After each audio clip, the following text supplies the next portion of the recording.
সাংবাদিক বোরহান হত্যার প্রতিবাদে কুষ্টিয়া প্রেস ক্লাবে বিক্ষোভ সমাবেশ অনুষ্ঠিত। কুষ্টিয়া প্রতিনিধি এস এম ওয়ালিদুজ্জামান শুভর পাঠানো তথ্যচিত্রে ডেস্ক নিউজ।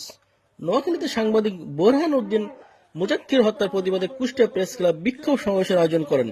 সোমবার দুপুর 12টায় প্রেস ক্লাব চত্বরে এই বিক্ষোভ সমাবেশ করেন সাংবাদিকরা। প্রেস ক্লাব সভাপতি ও বাংলাদেশ বেতারের জেলা প্রতিনিধি আলহাজ রাশেদুল ইসলাম বিপ্লবের সভাপতিত্বে ও সাধারণ সম্পাদক জিটিভি জেলা প্রতিনিধি সোহেল রানার সঞ্চালনায় বক্তব্য রাখেন ইন্ডিপেন্ডেন্ট পত্রিকার জেলা প্রতিনিধি মীর আল আরিফিন বাবু, নিউজ 24 টিভির জামিল হাসান খান খোকন, ইন্ডিপেন্ডেন্ট টিভির মিলনুল্লাহ, আনন্দ টিভির ফিরোজ কায়সার, নিউ নেশনের আফরোজা আক্তার ডিউ, সাংবাদিক মাহমুদ হাসান, আক্তারুজ্জামান মৃধা পলাশ, ইমরান হাসান পাপ্পু, ইসমাইল হোসেন, তৌফিক তফন, আরিফুজ্জামান লিপ্টন প্রমুখ।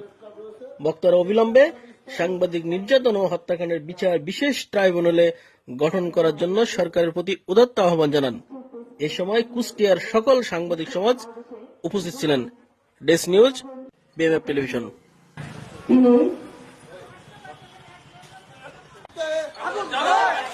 হত্যাকারীর গতিতে